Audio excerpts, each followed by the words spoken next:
Alors, je vais choisir à la suite, peut-être, la conférence de... Ah non, mais je peux prendre autre chose. Ah oui, c'est ce que tu fais, oui, d'accord.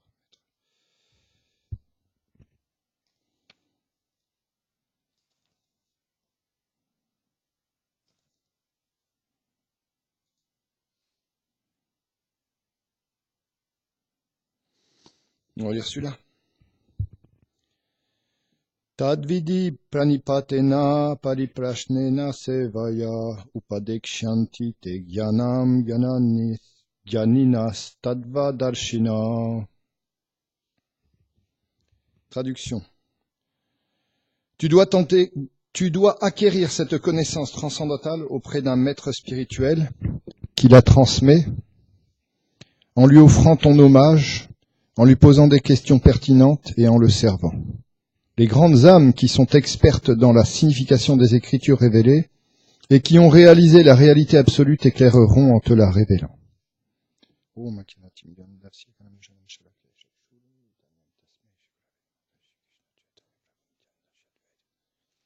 Hare Krishna, Hare Krishna, Krishna Krishna, Hare Hare.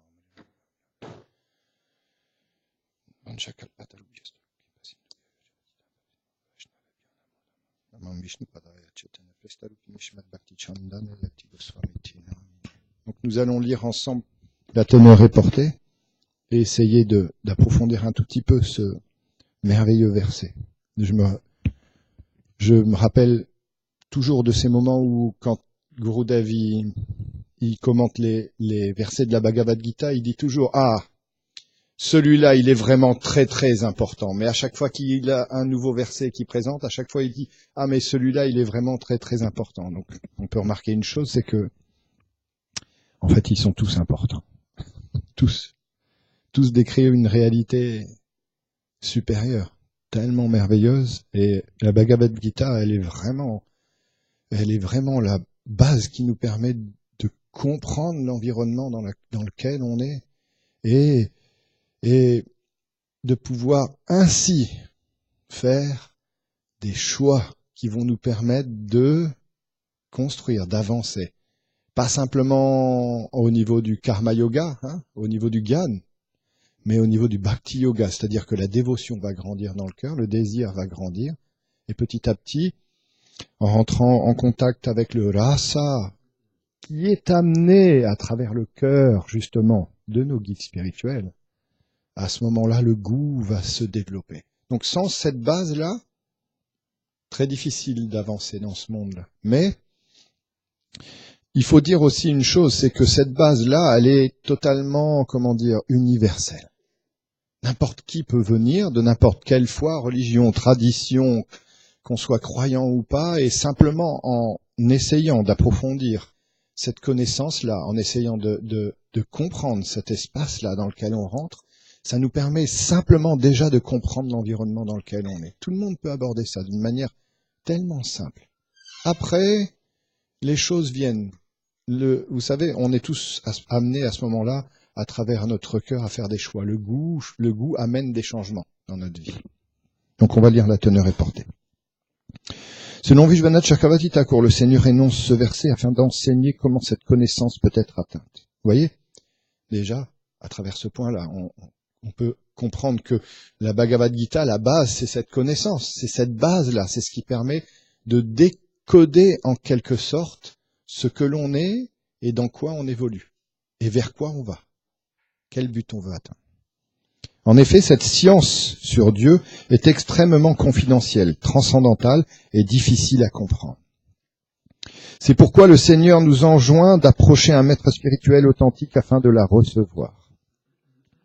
Il nous enjoint d'approcher un maître spirituel authentique afin de la recevoir. Qu'est-ce que ça veut dire? D'aucuns pourraient dire que ça paraît un petit peu bizarre de se référer comme ça à une personne. Mais en réalité, si on prend les choses du point de vue de la connaissance, on peut comprendre qu'un professeur, pour pouvoir enseigner quelque chose, il faut qu'il l'ait intégré dans son cœur, dans sa vie. Donc, une personne, un guide spirituel, un guide en général, c'est quelqu'un qui a synthétisé cette connaissance dans son cœur. Il sait de quoi il parle.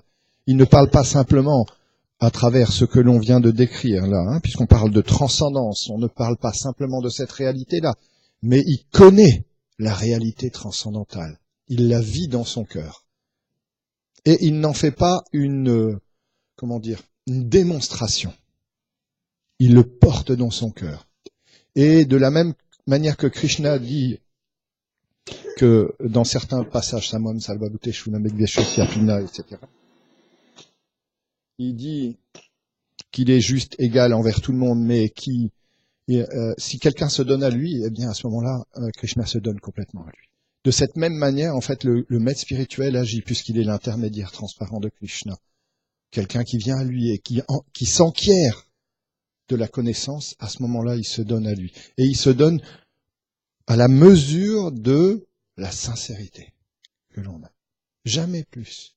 C'est quelqu'un qui est dans une perfection du respect, on pourrait dire, de l'être humain et de l'individu et de l'âme.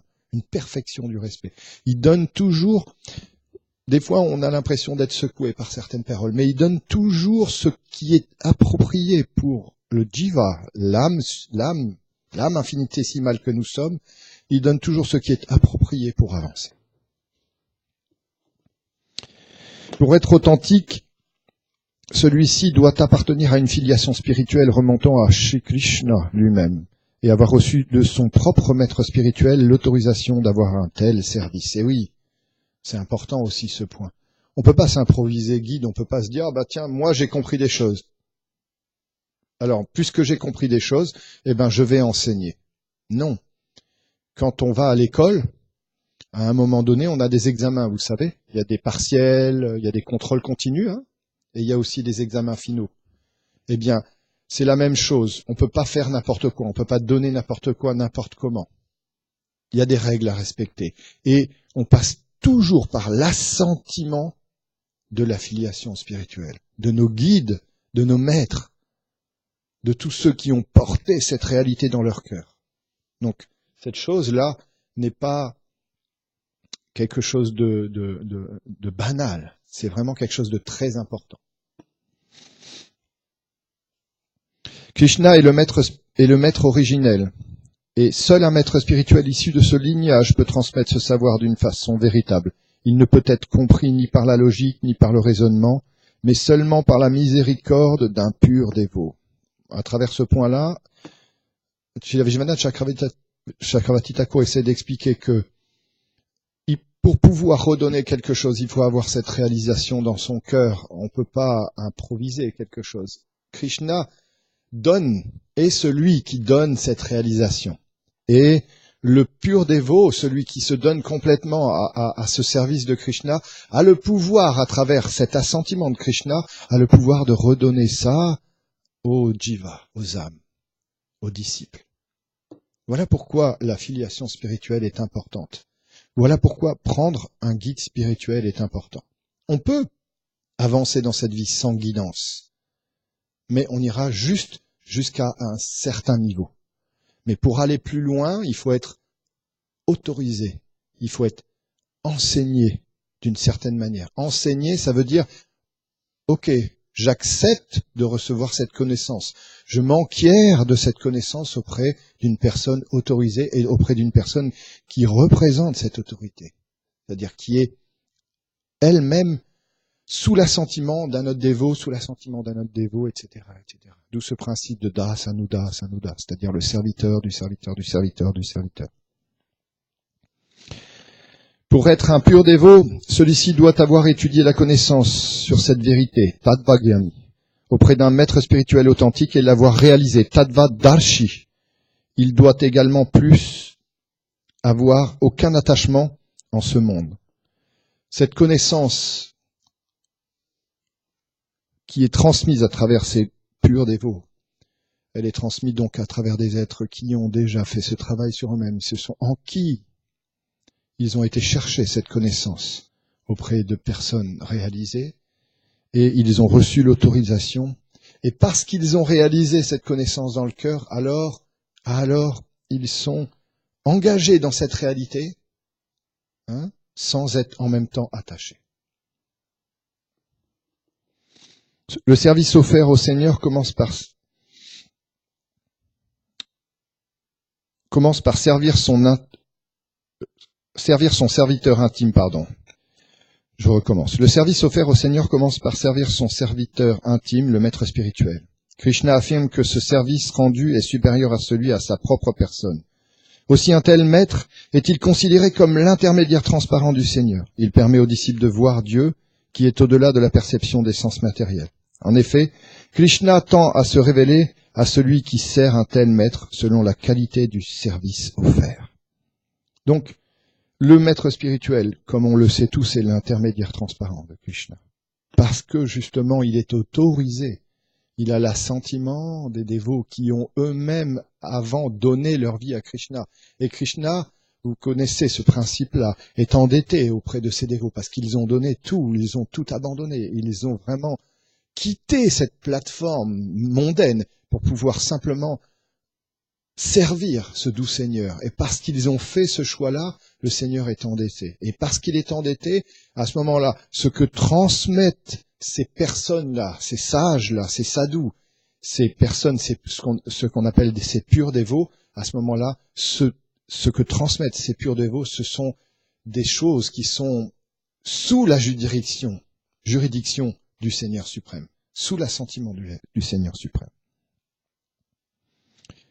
Dans son commentaire sur le Srimad Bhagavatam, Srila Vishwanath Chakravarti Thakur explique que le maître spirituel est considéré comme le réceptacle de l'amour et des qualités du Seigneur.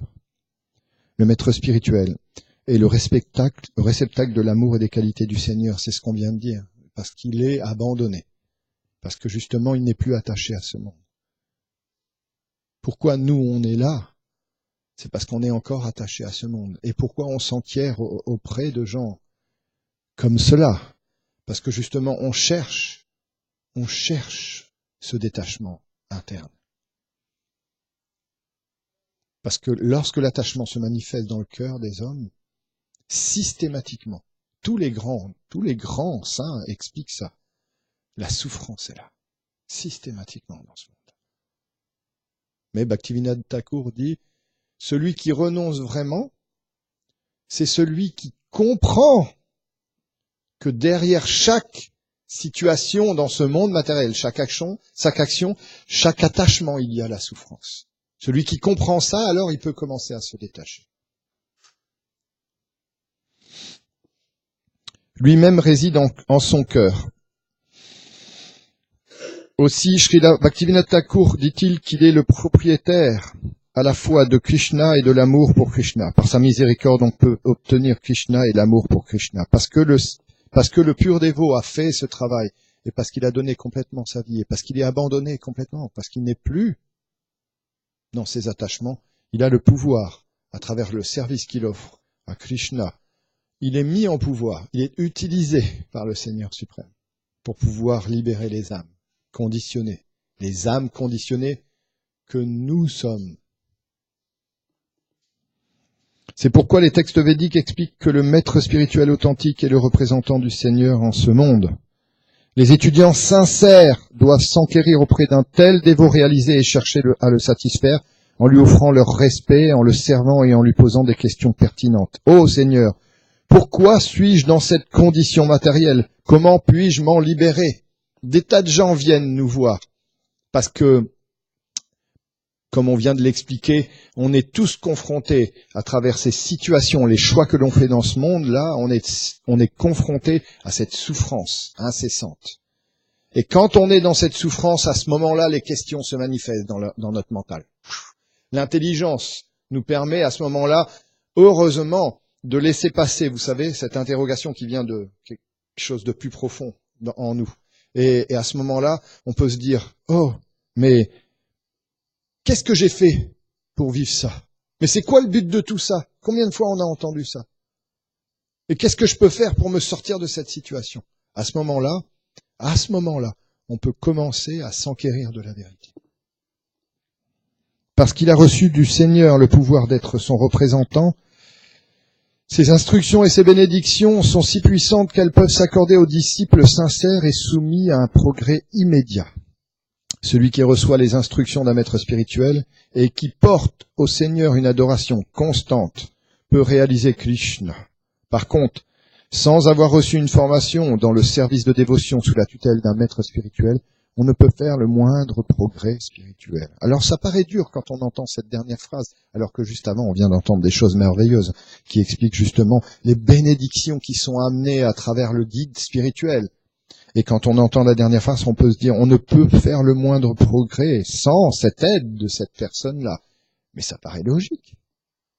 Ça paraît logique. Imaginez, je m'intéresse aux maths, d'accord ? Et je vais essayer de développer les maths par moi-même. Vous savez, c'est hyper compliqué. Qu'est-ce que je vais faire ? Je vais aller voir quelqu'un qui connaît bien les maths. Et je vais m'enquérir de ça auprès de lui. Et je vais lui dire, apprends-moi. Et peut-être qu'à force d'apprendre avec des gens comme ça, je vais avoir une certaine autonomie. Et à ce moment-là, je vais pouvoir entrer dans un espace où je vais être dans ce qu'on appelle dans la science la recherche. Mais avant, j'apprends de personnes autorisées. Donc c'est pas dur finalement. Si on veut avancer, cette phrase-là n'est pas dure. Si on veut avancer dans ce monde-là, il faut s'enquérir de la vérité auprès de gens qui ont cette vérité en eux, qui l'ont révélée dans le cœur, qui la vivent au quotidien, qui goûtent ça. C'est notre chance. On est béni à travers ça. On a une opportunité infinie. On se rend même pas compte.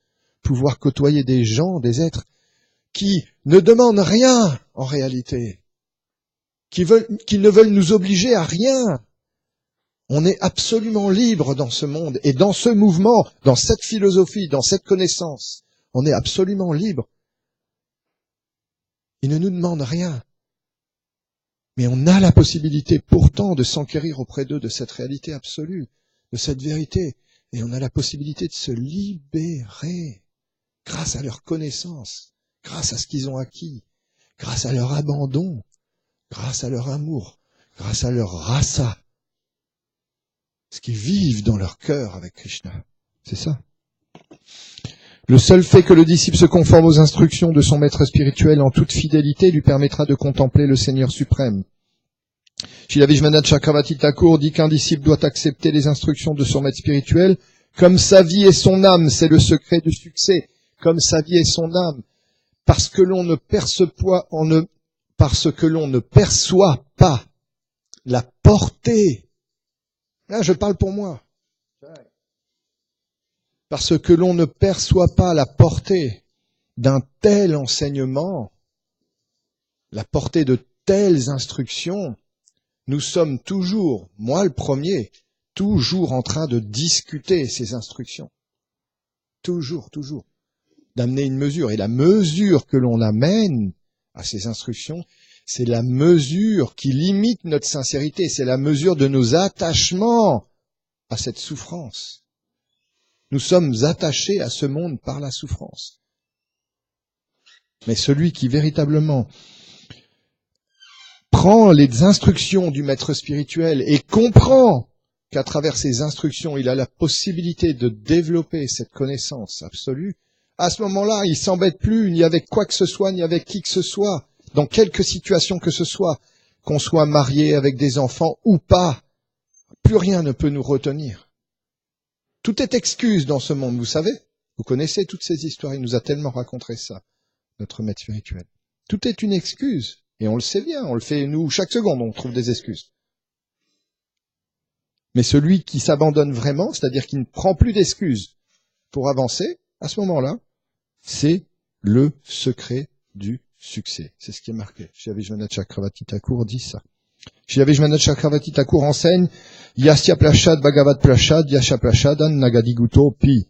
Par la grâce du maître spirituel, on peut recevoir la grâce de Krishna. Sans sa miséricorde, on ne peut réaliser le moindre progrès.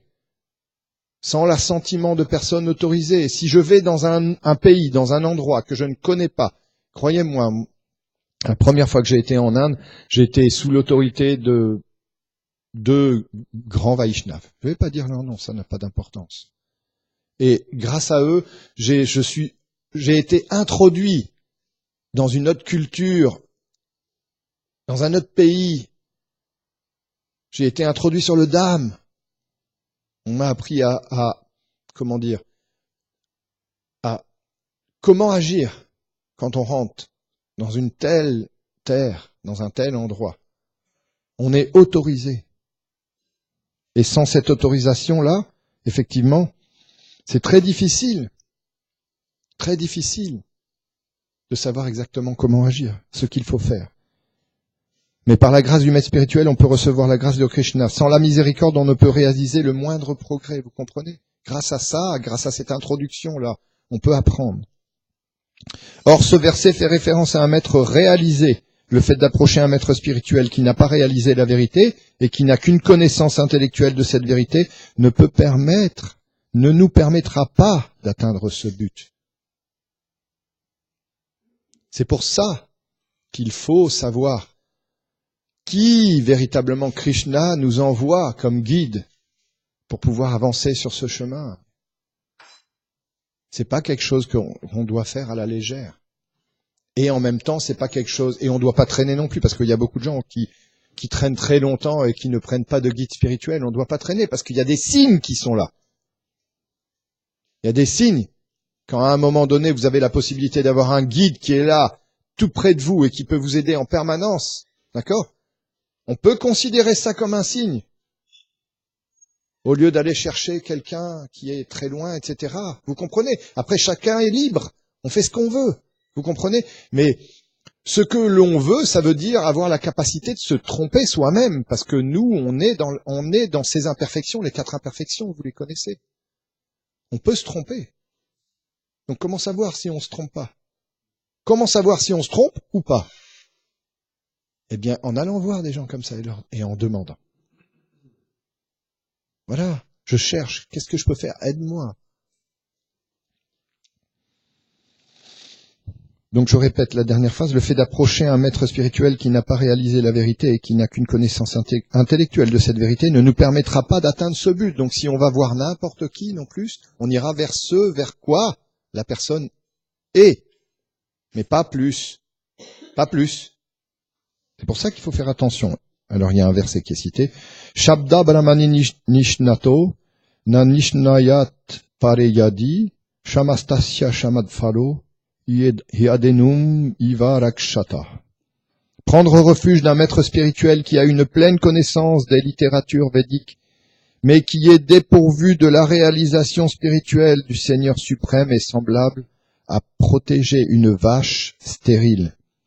Cela est un travail inutile et on n'obtient aucun résultat transcendantal. Une fois, je faisais une conférence au Havre, disons, une petite explication, comme ça on essaie de transmettre à la mesure de ce qu'on apprend. C'est pas facile. On essaie de transmettre aux gens comme ça. Et puis il y avait un jeune, et il y avait une personne qui avait étudié le Mahabharata et qui connaissait tout par cœur. C'était incroyable, il avait une connaissance littéraire extraordinaire. Donc quand on parlait et quand je me référais à des situations qui avaient une référence donc à ce Mahabharata, eh bien à ce moment-là, je sentais que vous savez, il intervenait comme ça. D'accord? Et il intervenait et il mettait certes un éclairage littéraire sur cette philosophie. Et pourtant, en discutant à la fin, eh bien, finalement, il m'a pris dans ses bras comme ça. Vous savez, et il a accepté simplement cette chose-là. Pourquoi? Parce que nous, ce que l'on transmet avant tout, ce n'est pas cette connaissance littéraire. C'est qui est derrière cette connaissance? Comment le rencontrer? Comment vivre cette chose-là? Qui peut m'amener à cette réalité suprême? Comment je peux le goûter réellement dans la vie de tous les jours? Comment je vais pouvoir utiliser cette connaissance d'une manière pratique pour servir cette personne si on ne comprend pas qui est personnellement derrière cette réalité suprême, derrière cette connaissance? On a beau tout connaître, on ne connaîtra rien. Hier, mon maître spirituel m'expliquait cette chose-là. Il disait, le Vedanta Sutra, les commentaires de tout le Vedanta, les commentaires, le Srimad Bhagavatam et certains Vedanta, etc. Le commentaire, c'est c'est ce qui nous permet de comprendre réellement toute cette connaissance. C'est ça.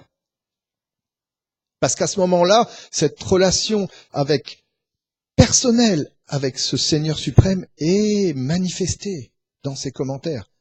Les lilas, les rasas sont manifestés. Et grâce à ça, on peut comprendre le reste. Mais sinon, on n'aborde que les choses, on aborde quand même une certaine réalité, hein, une certaine connaissance, mais sur un plan impersonnel. Ça veut dire qu'on ne comprendra jamais véritablement ce qui va nous permettre de sortir de cette condition dans laquelle on est. On peut, je ne veux pas dire de bêtises, il y a des tas de... Mon maître spirituel en parlerait beaucoup mieux que moi.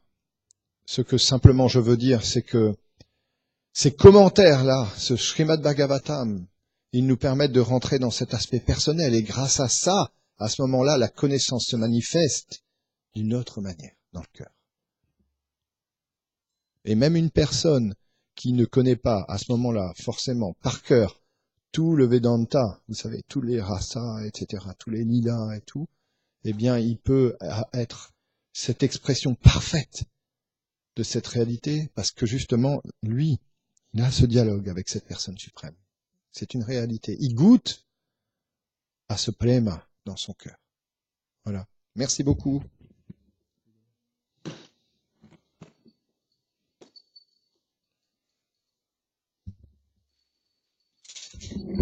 Ça y est, c'est fini.